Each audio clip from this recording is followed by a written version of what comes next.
Hi, I'm Derek Darling. This is Sean Doherty, and welcome to our new show, What If Drills.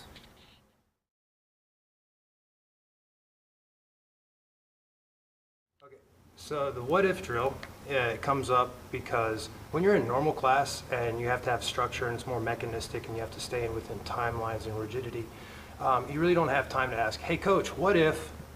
Because I know John Saylor, he would probably kick me in the groin and then slap me in the head and say, if my aunt had a mustache, she'd be my uncle.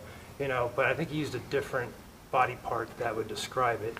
However, this is our opportunity to ask all those annoying questions and get our answers every one. But we have to come up with it ourselves and work through a few things, so to speak. And it sparks creativity. This is like entrepreneurs will do this. It's brainstorming is what it is. It's mind mapping and brainstorming of submission holds and scenarios. So it's not just doing worst case scenario, it's doing worst case scenario and what am I going to do there? You don't even know what you're going to do yet, and you're just in a discovery mode. It's literally like going in the forest, lifting up every rock, trying to find every critter that you can find.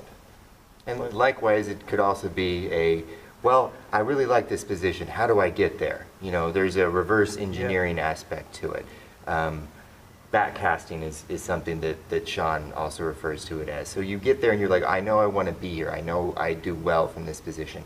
What are ways I can get in there? What are things that I can do to make this position better for me, to make it more efficient?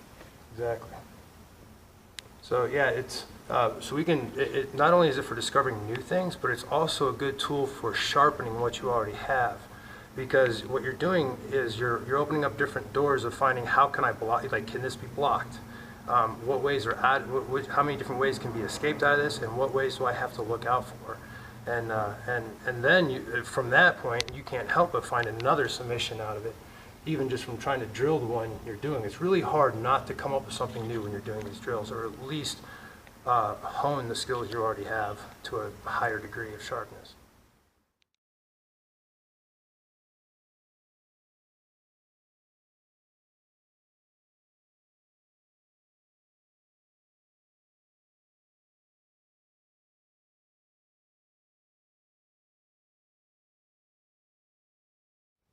Okay, so I'm here with Eric Weaver, and we're going to be going through another one of the setups for Sean Doherty's Scythe armbar. So this one is from more of a head roll type of position. So normally what we do for this is we come through, we kind of snake that foot through and catch the hip hook, roll through, flip them back over, and finish up that way. What we're going to do right now is we're going to play off the scythe. Instead of snaking the foot through and getting the hook, the hip hook, we're going to hook behind the head. Okay? So I catch this, one step through, and catch right there.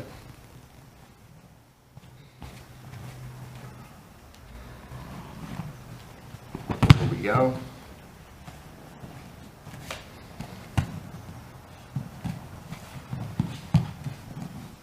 Now normally, we get the hook first, okay, and then go for the arm. For this one, we're going to get the arm first to give us a little bit more control. We're going to post, catch that arm, okay, hook comes through, there we are, okay, see, use your knee as your balance point, otherwise you roll over this way and you lose it. Now, Derek, when you're actually applying that, you're posting on the top of your head. I know you went to your shoulder to demonstrate, so yeah, we want to make that clear to anybody watching this. Yeah, yeah. So the same principles of head roll and hip roll still apply. Post on your head, post with your hand. Never roll on your shoulder. Okay. So through here, catch through, around. Could you start a different angle so we can get that from a different, and move back just a bit, please. Come on back over here, because we're running into the sun behind me here. And anyone watching this, we're doing a daytime shooting here.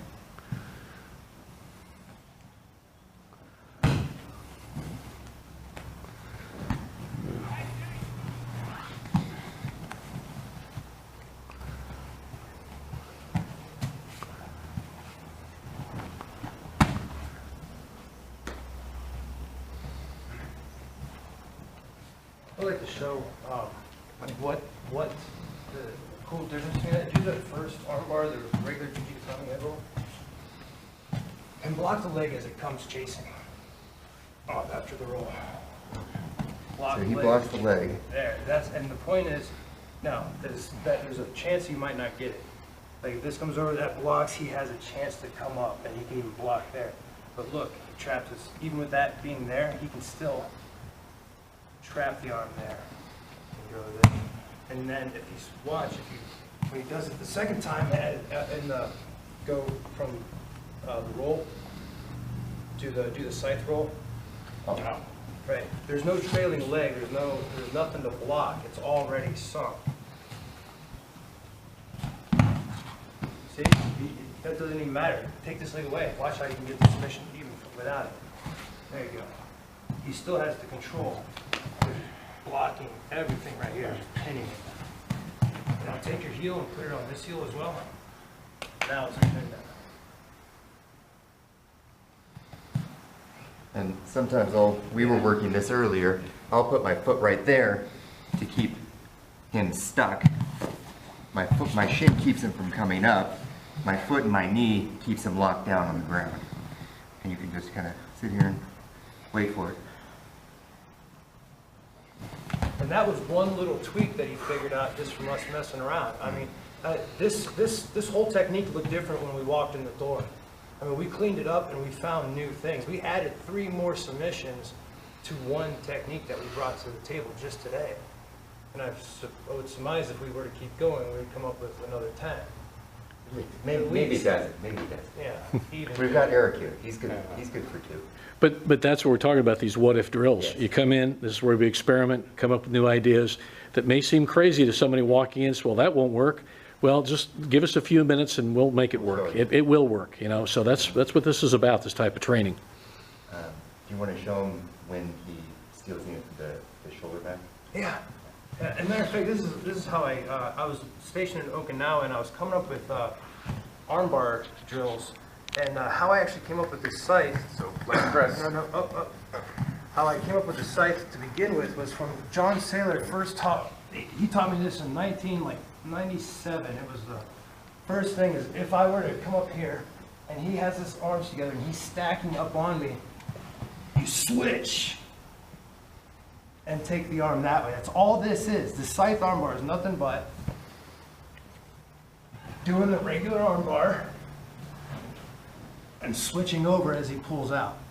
This is where I got it from. And then I was like, how else can I apply this?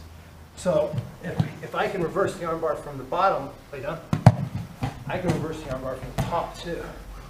So if he gets his shoulder there, I started learning to come here. Let me get a shot of that.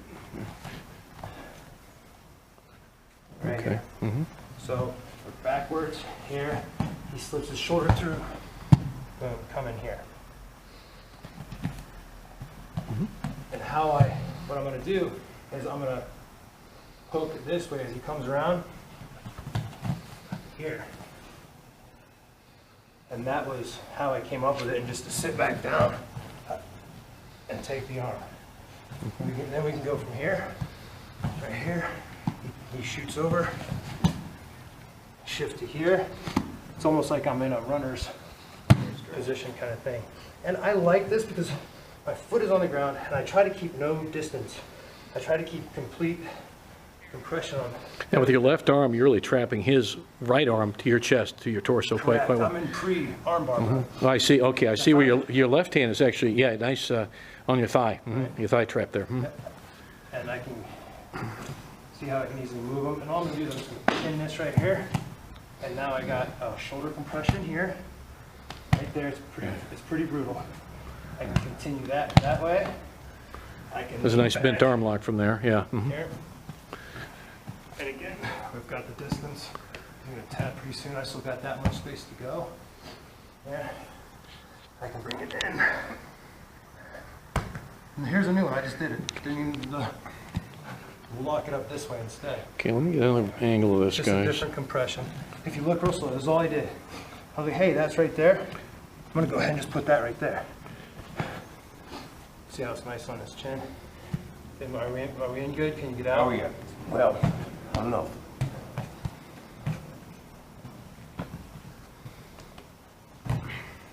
I wasn't putting any pressure on it, and was just letting it wiggle around. That was just literally like a pin. That's what's cool about this scythe. It's a pin, it's a choke, it's a crank, it's a multi-tool. Again, and then even from here, rotate out. Okay, and to let everybody know for reference sake, what's your nomenclature for this particular move here, so everybody knows? The scythe, I mean like this technique where I have This technique right here, this movement here. the scythe. I have the foot behind the head. And the reason why I call it a scythe, it looks like you have to keep it in this position for it to work. You have to have your foot hooked back, and it almost looks like a scythe. Right. And it goes around the head, so chop it off. Put this around, chop it off. Kind of like the Grim Reaper, eh? Yeah, just like the Grim Reaper. And it's brutal because we can go, I'm here in my my hurler mount, that's where I like to play from. You know, I'm right here. Again, he doesn't feel danger really. Doesn't feel danger, actually feels like he could probably sweep me. But it's just a quick shift of the hip that brings it back. I mean, here. I like to always come up to the top like this. You don't want to just drop back here, he can get out. I always advance to the top first. Close everything down, clamp everything up. I might even pull this over.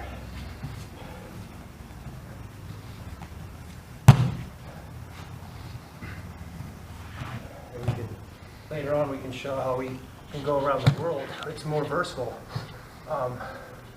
We can stand up and get away real fast for self-defense. We can get down to the legs as well. We can go from the legs to that one. We can do it from the top, we can do it from the bottom, we can do it from the back. We can do it from any angle. And it's fast. You know, it's actually a shorter movement than any of their techniques that we use. You know, again, what we're finding, no matter what form of grappling or fighting, the more compact the movement and the shorter the movement, like I always say, stay round. Well, that's the idea of staying compact and efficient in your movement. If you have real long lines and angles, they tend to give the opponent too many chances to get away or to counter you. And what you're doing is doing everything you can to keep everything compact and short, tight in the sense of being compact, giving them no room to escape. That's what you're doing. Yes, sir. Yeah. Okay, well, great. Thanks a lot, guys. Hi, once again, I'm Derek Darling, and this is, Sean Doherty. and you've been watching our series, What If Drills. Thanks again for watching. Check back soon.